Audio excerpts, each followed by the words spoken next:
بسم اللہ الرحمن الرحیم۔ السلام علیکم۔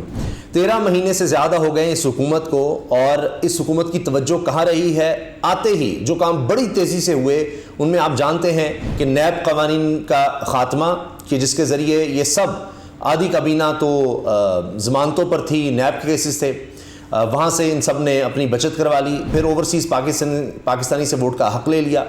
یہ انہوں نے کام کیے، اور اس کے بعد جو کام کیے ہیں وہ یہ ہے کہ معیشت تباہ کی ہے، برباد کی ہے، اور پھر عمران خان کے خلاف کیسز کا ایک سلسلہ شروع ہو جاتا ہے اور وہ چلتا جاتا ہے۔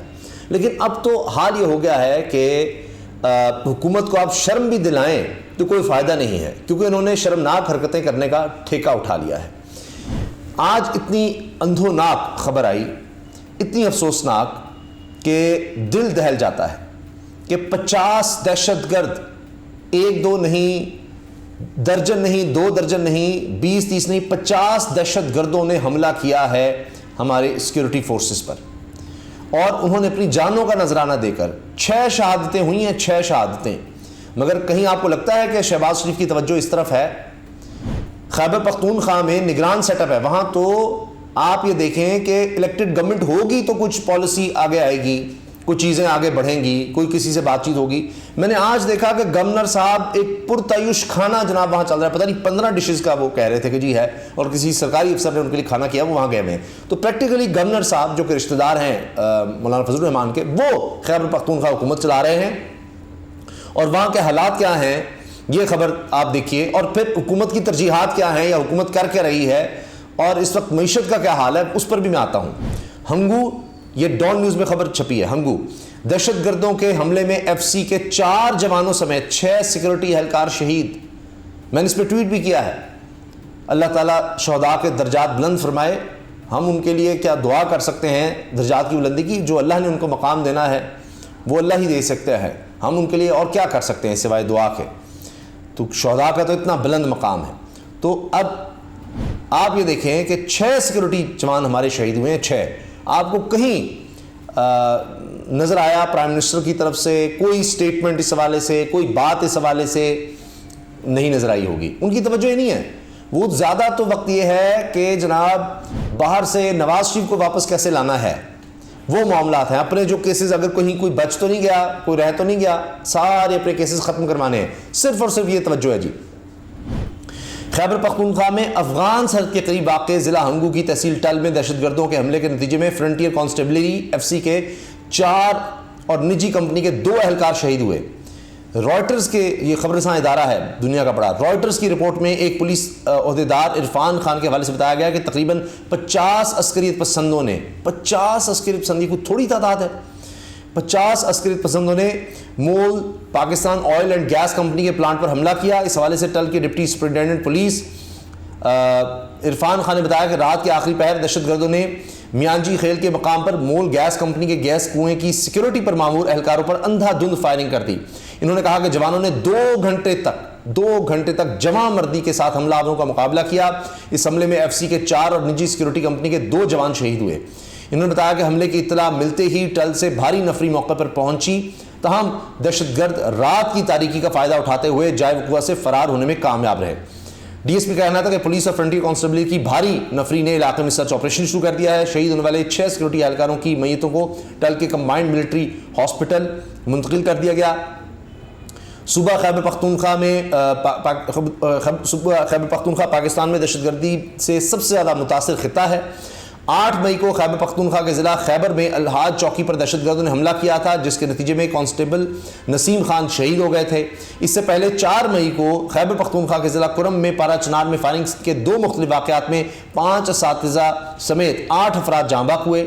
30 مارچ کو خیبر پختونخوا کے ضلع لکی مربت میں تھانہ صدر پر دہشت گردوں کے حملے میں 6 پولیس اہلکار زخمی، جبکہ قریبی سڑک پر نصب دھماکہ خیز ڈیوائس پھٹنے کے نتیجے میں ڈی ایس پی اقبال مومن سمیت 4 اہلکار شہید ہوئے تھے۔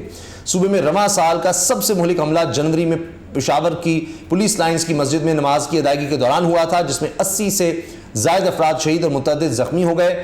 مرنے والوں میں اکثریت پولیس اہلکاروں کی تھی۔ تو ہمارے سیکورٹی فورسز کے، فوج کے، ایف سی کے، پولیس کے جوان شہادتیں دے رہے ہیں، اور ان کی شہادتیں کس لیے کہ ملک میں امن و امان ہو، ملک میں سیکورٹی ہو، امن ہوگا تو ملک میں خوشحالی ہوگی، ملک آگے بڑھ سکے گا، یہ اس کے لیے، ورنہ دہشت گرد تو پورے ملک پر قبضہ کرنا چاہتے ہیں، یہ جاننے دے رہے ہیں۔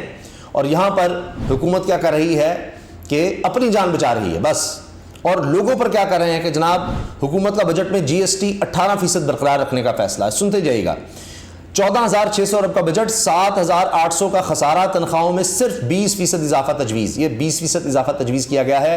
مہنگائی آپ دیکھیے کہاں چلی گئی ہے، ڈالر 180 سے 306 پر چلا گیا ہے، اور مہنگائی کہاں سے 150 کا پٹرول 270 پر، تو اور 20% اضافہ ہوگا۔ آپ مجھے بتائیں کہ کس طرح کوئی گزارا کرے گا؟ اور یہ تنخواہوں میں سرکاری افسران، سرکاری جو ملازمین ہیں ان کے، تو وہ تو 5% بھی نہیں ہوں گے پورے ملک میں، باقی 95% کہاں جائیں گے؟ ان کے لیے کیا ہوگا؟ کاروں کی درآمدات میں سالانہ بنیادوں پر 78% کمی، 78% کمی۔ یہ صرف آج کی خبریں میں آپ کو بتا رہا ہوں کہ معیشت کا اتنا برا حال ہو گیا ہے، شرمناک کارکردگی ہے اس حکومت کی۔ پاکستان کی تاریخ میں شاید کوئی بدترین حکومت بھی ہوتی تو اس کو اتنا برا کرنے میں، کہ 6% گروتھ تھی سال پہلے، آج منفی میں لے گئے ہیں، تو کوئی کئی سال لگتے، 4-5 سال لگتے کوئی بدترین حکومت بھی ہوتی کہ اتنی گراوٹ کرنے میں، اتنا برا حال کرنے میں، جنہوں نے 1 سال میں کر کے دکھا دیا ہے۔ یہ ایسی حکومت آئی ہے۔ Debt servicing to take lion's share in budget, زیادہ تو قرضوں میں چلا جائے گا جی۔ Corporates in trouble as financial crisis persists, کہ کارپوریٹس جو بھی کاروباری طبقہ ہے وہ برباد ہونے جا رہا ہے، کیونکہ جو معاشی عدم استحکام ہے، یہ کرائسس یہ ابھی چلتا رہے گا۔ Textile exports plummet by 14% to 13.7 billion, لیں جی جو ہماری ٹیکسٹائل ایکسپورٹ ہیں وہ 14% گر گئی ہیں اور 13.7 ارب ڈالر رہ گئی۔ آئی ایم ایف پروگرام کے بغیر ملک چلانا انتہائی مشکل ہے، میاں زاہد حسین، یہ صدر Pakistan business man and intellectual forum ہیں جی، انہوں نے کہا ہے کہ جی آئی ایم ایف کا پروگرام نہیں آ رہا، اس کے بغیر پاکستان چل نہیں سکتا۔ ٹیکس کا سن لیجئے، پاکستان بزنس کونسل نے دوہرے ٹیکس کی مخالفت کر دی ہے کہ ہم ڈبل ٹیکس نہیں دے سکتے۔ اچھا، اب ان کو خیال آیا جناب وزیر اعظم صاحب کو، اور انہوں نے کہا چلو کچھ تو ہم دکھائیں نا، آنیاں جانیاں جن کو شوق ہے۔ ملک کی ایکسپورٹ میں مسلسل کمی، وزیر اعظم نے اہم اجلاس طلب کر لیا، یہ اب کمی ہو رہی ہے، پچھلے 13 مہینے سے تو یہی حال ہے، بربادی ہے، اور اب آپ اجلاس بلا رہے ہیں۔ آئندہ مالی سال کے بجٹ میں ٹیکسوں کی بھرمار، بس ٹیکس ہی ٹیکس ہوں گے جی آئندہ بجٹ میں، اس کا سن لیجئے۔ اے آر وائی کی خبر، حکومت فروری میں پاس ہونے والے منی بجٹ کو توسیع دینے پر غور کر رہی ہے، پہلی منی بجٹ یہ پاس کر چکے ہیں۔ اگر منی بجٹ وفاقی بجٹ میں ضم ہوا تو 510 ارب روپے کے ٹیکس عائد ہو جائیں گے۔ آئندہ مالی سال کے بجٹ میں ٹیکسوں کی بھرمار ہوگی۔ حکومت کی جانب سے فروری میں پاس ہونے والے منی بجٹ کو توسیع دینے پر غور ہوا۔ منی بجٹ میں وفاقی بجٹ میں ضم ہوا تو 510 ارب روپے کے ٹیکس عائد ہو جائیں گے۔ منی بجٹ کے ٹیکسز کو 1 مارچ سے 30 جون 2023 کے لیے عائد کیا گیا۔ 4 ماہ میں منی بجٹ سے 170 ارب روپے جمع کرنے کا ہدف تھا، اب منی بجٹ کو وفاقی بجٹ میں ضم کرنے سے 510 ارب روپے ملنے کی توقع ہے۔ اور جناب سیلز ٹیکس کی شرح 17 سے بڑھا کر 18% کی گئی تھی، اب نئے بجٹ میں اشیاء پر سیلز ٹیکس کی شرح 18% برقرار رکھے جانے کا امکان ہے، وہ میں نے آپ کو پہلے بھی بتا دیا۔ پھر لگژری آئٹمز پر سیلز ٹیکس کی شرح 17 سے بڑھا کر 25% کی گئی تھی، نئے بجٹ میں بھی لگژری آئٹمز پر سیلز ٹیکس کی شرح 25% پر برقرار رکھے جانے کا امکان ہے۔ نان فائلرز کی مانیٹرنگ سخت کرنے کی تجویز بھی سامنے آئی ہے، یہ صرف تجویز ہی ہوتی ہے جی۔